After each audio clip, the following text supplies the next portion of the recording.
So I created this from a blank sheet of paper, what you might think of as a liminal space, a threshold, where before was blank, afterwards you have what's basically a map of inner life and outer life, moving back and forth across this liminal threshold, writing, thinking, writing, thinking. The original purpose behind this was just to follow a YouTube video by Jason Fox.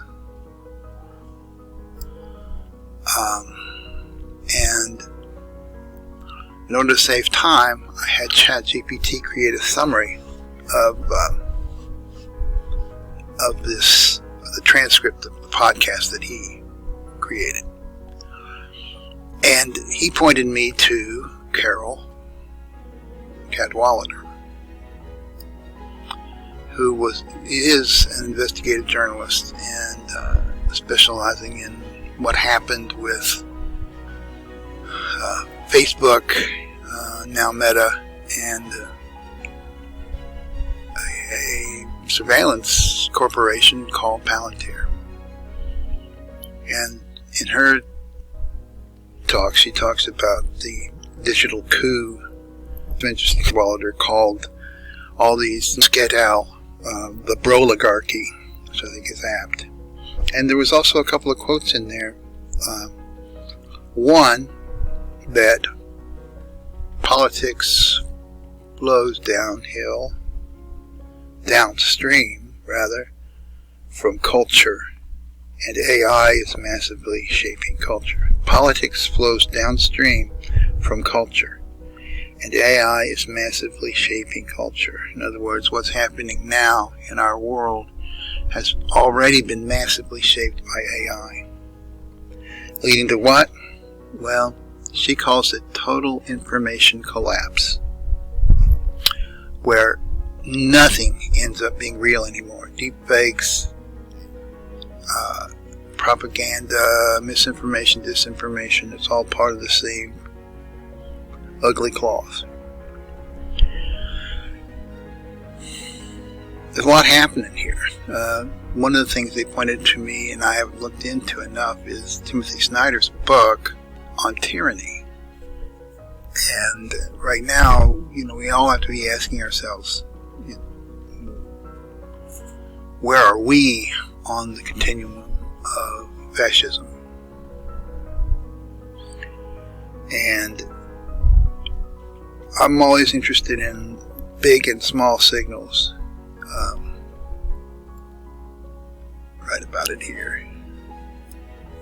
I see this kind of work as virtual signaling.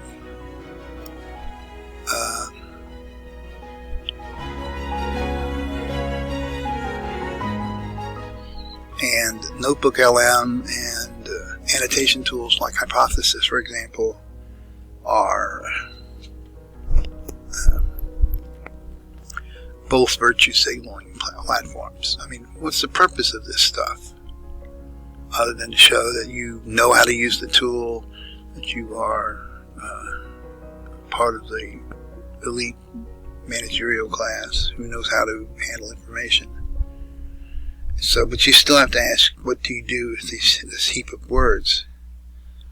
And if it's more than conspicuous consumption and virtue signaling, what is it? How can you justify spending all this money on server energy? Then one of the things I started to realize that perhaps these tools allow us to filter the existing world we live in. We need help with this first level analysis, and perhaps AI can be a thinking partner towards that. and creating a series of record and a series of research breadcrumbs. In other words, the filter helps us decide what to slow read and write about, which is a real tough decision right now, because our tools shape us to be what Fox called rogues online. And the suggestion that he makes is that you build your own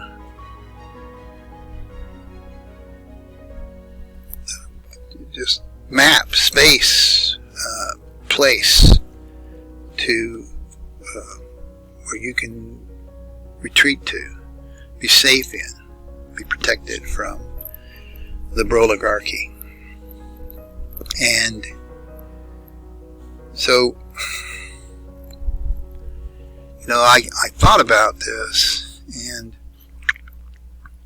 I'm always thinking, because I write poetry, I'm always thinking in terms of figurative language, and it made me think, I could write something about this experience, but maybe it's more like a pond, a ripple in a pond. I just finished writing a poem about this recently, and I also saw a really amazing, beautiful, and surprising video about what's known as the Euler ring. Basically is I hate to call it a toy, but it is a toy that you spin a coin. Reminds me of science fiction, and it keeps going round and round and round, and faster and faster and faster until it gets to a point where it stops. And I'm thinking, the metaphor of this page as a liminal space, all blank sheet space, whether they're digital or analog, and that and de-amplifying the world. We create the ripples, this expanding ripples crossing each other, reinforcing each other, and likewise de-enforcing each other. So I think this makes me want to write a blog post about this.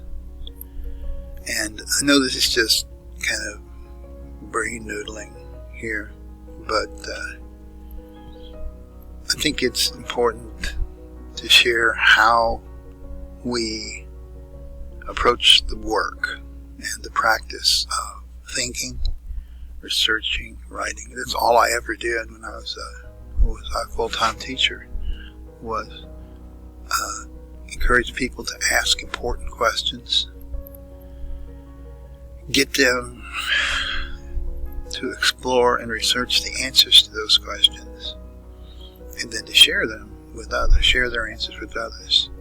And that's the real power of academia, is that sharing is so important.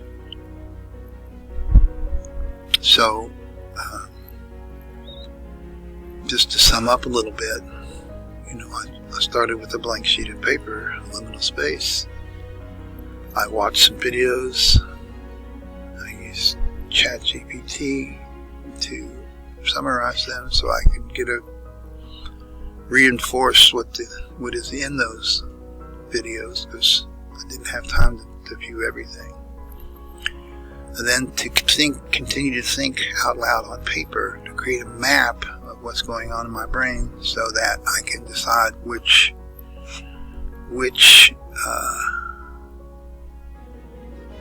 pieces of information are most important. And then to show the breadcrumbs here. Now, I'm under no illusion how many people are going to actually be watching this, but if any. But even all the pauses and thinking pauses here. YouTube, ScreenPal, which I'm using as a tool here, this paper, and all of my experience are part of it. And this is how I do.